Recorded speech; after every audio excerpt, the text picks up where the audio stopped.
Hoje eu vou dar continuidade à nossa série respondendo às questões básicas de nossa existência.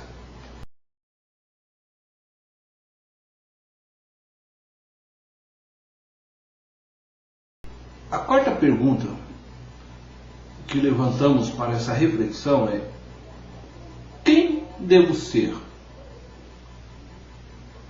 Isto é, como devo viver aos olhos de Deus? Em Gênesis, capítulo 1, versículo 26, está escrito assim: Então disse Deus, façamos o homem à nossa imagem, conforme a nossa semelhança. Você foi criado para se tornar semelhante a Cristo. Desde o princípio, o plano de Deus tem sido fazê-lo à semelhança de seu Filho, Jesus. Esse é o seu destino.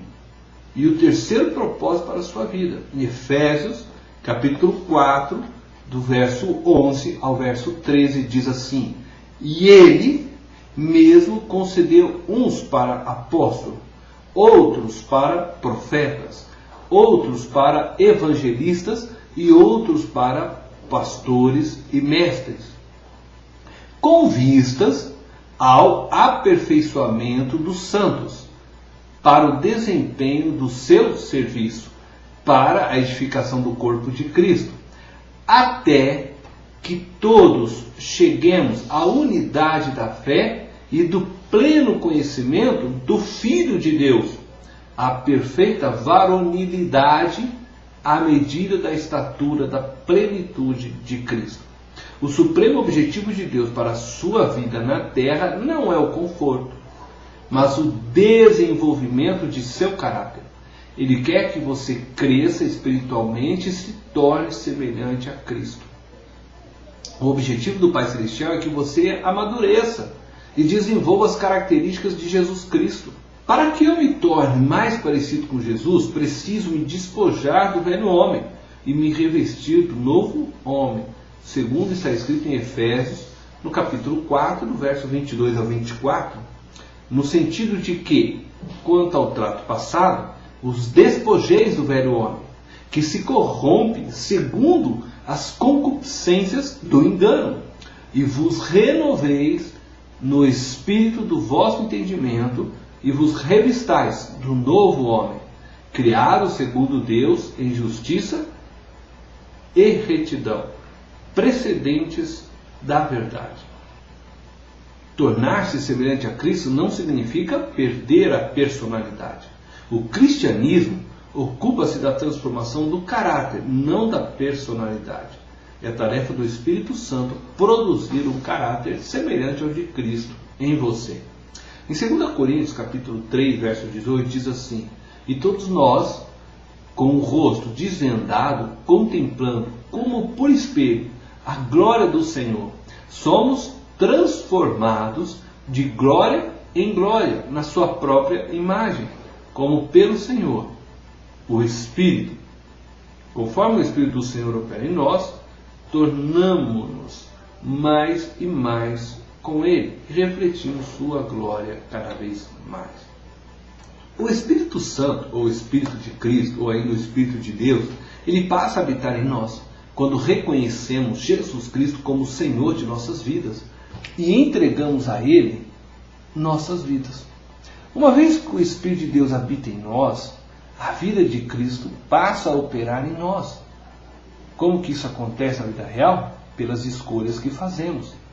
Nós escolhemos fazer a coisa certa nas diversas situações de nossa vida e confiamos no Espírito Santo de Deus para nos dar força, amor, fé e sabedoria para fazê-lo. Devemos cooperar com o trabalho do Espírito Santo. Filipenses capítulo 2, verso 12 e 13, diz assim: desenvolvei a vossa salvação. Essa parte cabe a nós. Está relacionada com a obediência à voz de comando do Espírito Santo. E diz assim: Deus efetua tanto o querer quanto o realizar. Esta é a parte de Deus. Ele gera em nós o seu querer e nos ajuda a realizá-lo. Ao obedecer, nós somos chamados Primeiro, abandonar nossa antiga maneira de agir. Para ser semelhante a Cristo, eu devo mortificar meu velho homem, abandonar a vida pecaminosa e não mais ceder às paixões carnais. Em segundo lugar, mudar nossa forma de pensar. Para que eu seja semelhante a Cristo, eu devo desenvolver a mente de Cristo. Em terceiro lugar, adquirir o caráter de Cristo. Isto é, eu devo agir como Cristo agiria. E não basta apenas abandonar determinados modos de agir e começar a pensar como Cristo. Eu preciso agir como Ele agiria no meu dia a dia. Isso significa o quê? Que não basta eu deixar de fazer o mal. Eu preciso também fazer o bem, como Cristo fazia. Deus usa a sua palavra. Deus usa pessoas, Deus usa circunstâncias para moldar você. A palavra de Deus supre a verdade que precisamos para crescer. Os filhos de Deus, as pessoas que estão ao nosso redor, na igreja, suprem o apoio que precisamos para crescer. E as circunstâncias suprem o ambiente que precisamos para pôr em prática as características de Cristo e os dons que Cristo nos deu. Muitas pessoas presumem que tudo de que necessitam para crescer espiritualmente é estudo bíblico e oração. A maturidade espiritual não é medida pela quantidade de informações bíblicas e doutrinárias que conhecemos. A vida cristã é muito mais do que credos e convicções. Ela inclui conduta e caráter. E algumas questões da vida nunca serão transformadas somente por estudo bíblico e oração. Deus usa as pessoas. E Ele normalmente prefere operar por meio de pessoas, de forma que dependemos uns dos outros para alcançar comunhão. Ele quer que cresçamos juntos. O estudo bíblico e a oração são muito importantes, porque são instrumentos que o Espírito de Deus usa para nos fazer compreender as verdades de Deus. Mas Deus usa as pessoas para levar à prática dessas verdades. O cristianismo não é uma religião preso a ritos, ou uma filosofia, conceitos abstratos da vida. Mas o cristianismo é uma fé viva, que se manifesta através dos relacionamentos. É um estilo de vida que se doa a Deus e se doa, então, ao próximo.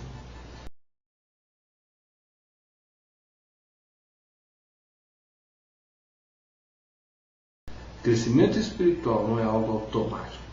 Você deve decidir se tornar um discípulo de Cristo. Tornar-se semelhante a Cristo é um longo processo de crescimento.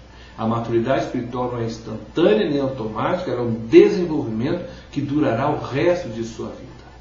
O crescimento espiritual é um processo no qual substituímos as mentiras pelas verdades. Deus está muito mais interessado em quem você é do que no que você faz. Nós somos seres humanos e não fazeres humanos. Deus se preocupa muito mais com o seu caráter do que com a sua carreira, porque você levará o caráter para a eternidade, mas não a carreira. Jesus não morreu naquela cruz apenas para que pudéssemos levar vidas equilibradas e confortáveis. O seu propósito é muito mais profundo e Ele quer nos tornar como Ele, antes de nos levar para o céu. Deus te abençoe.